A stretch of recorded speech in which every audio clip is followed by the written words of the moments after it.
All right, Venezuelan dictator Nicolas Maduro and his wife Celia Flores were arraigned in a New York City courtroom yesterday, pleading not guilty to narco-terrorism and other charges. Maduro's lawyer hinted at a possible defense, suggesting the Trump administration broke the law by illegally abducting the Venezuelan dictator. But Attorney General Pam Bondi says the operation was completely legal. Watch. This was well within the president's Article 2 powers. It was a law enforcement function to arrest indicted individuals in Venezuela. Our military pulled off a flawless execution of that. It was amazing. Paul Morrow, you were in that courtroom. Break this down for us and tell us your thoughts. So the Attorney General was correct. It was a police action. You know, that law is well established. And when people start saying international law, it's against international law, you know that they have no other recourse, because there really is no international law, OK? Who's going to enforce it? The UN? That would be the UN, whose current Security Council head is the ambassador from, wait for it, Somalia. All right? Are you kidding me? So, you know, that doesn't really fly.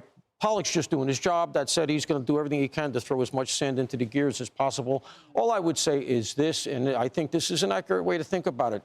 I want to use a quick analogy. If you had a neighbor who had a bunch of kids and the stepfather was beating those kids, but had one kid, by the way, who was coming into your house doing burglaries, etc., would you call the police? Well, that's an analogy for Venezuela. Maduro was beating his own people, and he was sending his worst of his worst into our house. No, we're calling the cops. We did call the cops. Those cops were the DEA, the CIA, Special Forces, and he'll be convicted. That's the end of that. Yeah, and Rosanna, we went through this with the Noriega trial, where they tried that defense, determined it was lawful, or at least sort of outside the court's bound to determine such, but it had no bearing on the jurisdiction of the court, the criminal court, to assess the liability. So even if this defense flies, which it absolutely won't, it doesn't matter. He's in the courtroom now as a defendant, so is his wife, and so they will be subject to this prosecution regardless of how he got there. He was defiant yesterday, and his wife too, by the way, and I was wondering who she was. I was like, oh, is she the sweet little woman standing by her man? No, this woman is like, she's been involved in politics in Venezuela for years and years. She was there for Hugo Chavez. So, and that's how she met Maduro, and they fell in love, and there you go. The other thing that kind of struck me about what happened yesterday was the protesters who came to say, we're so happy that you're locked up and you're in Brooklyn. You destroyed my life. I had to flee Venezuela. And they came nose to nose with, I don't know who these other people were out there, you know, worrying about Maduro's rights. My goodness. Did you see that? That was crazy, nose to nose. It was crazy. And I think here, you know, we respect the council's assertiveness and aggressiveness, of course, and everyone is entitled to their full-faced effort, full-throated effort. But the reality is we saw these defenses before, and they're not going to fly. In fact, the Supreme Court here heard in the 1800s that it doesn't matter how you were obtained or abducted or arrested. You are in this courtroom. You are subject to this prosecution, Maduro and Flores. Well, but I think that's what makes our justice system so beautiful and so important to keeping America a free nation, is that even someone like Maduro is going to get his day in court. That's what makes America so special and unique. But I'll say with President Trump and this mission more broadly, he just has the stones to do what others do not. Right? You look at the Biden administration put a $25 million bounty on Maduro's head. How many Democrats are on record saying, oh, we need to go get Maduro, he should be taken out of office? President Trump did it. It's the same thing like moving the embassy to Jerusalem in Israel. How many presidents previously had said that they wanted to do that, but President Trump had the guts to do it? And also what makes President Trump a leader is he's created his own foreign policy doctrine.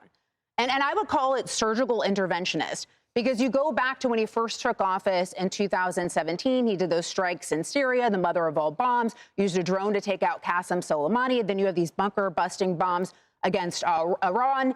And then now what he's done in Venezuela, all quick surgical strikes, but they have a big, broader mission at hand. And now he's taken away a chip from Iran, Russia, and China in our backyard in Venezuela, both financially and also from a political and a strategy perspective. So I think this is brilliant. To be determined in terms of, instability. in Venezuela and where that goes, but President Trump has a pair of stones on him. Yeah, and I mean, we saw Obama do it many times. In fact, historically, more times than any other president with the drones without that surgical precision, as we encountered a lot of civilian deaths with his strikes. Harris, to Lisa's point, you know, a lot of the Democrat leaders, you covered this on your show, weirdly, a few years ago, were saying Maduro was a dictator and what. Kamala Harris coming out, it was unlawful and unwise. I'm not quite sure why when the indictment came out under her watch and her administration.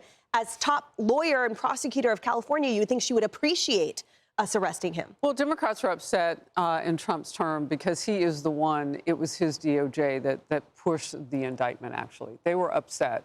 And not because they thought that Noriega had been a good person or any of the history of people that we have dealt with was any worse than this guy. It's just that they didn't think of it and they didn't get it done. Then a few years later, actually the last 10 days of Biden's time in office, he took that $10 million that was sitting on the table that had been put with the original indictment under Trump's first term and added 15 to it. That's how you get to the 25. Oh, really? I guess that's what he thought he'd do. You think you're going to catch Maduro in the last 10 days when you didn't do it in 4 years just because you put a little money on the table? No. So when Trump got into office a few months ago, he doubled that to 50. And that signaled to many of us who watch this sort of thing, something's coming. Yeah, game on. Yeah, game is on. That means everybody's a player now. Everybody we've touched, who's willing to jump in here? And, you know, you've heard people talk about the doctrine, and you mentioned it too. It's about the hemisphere that we live in.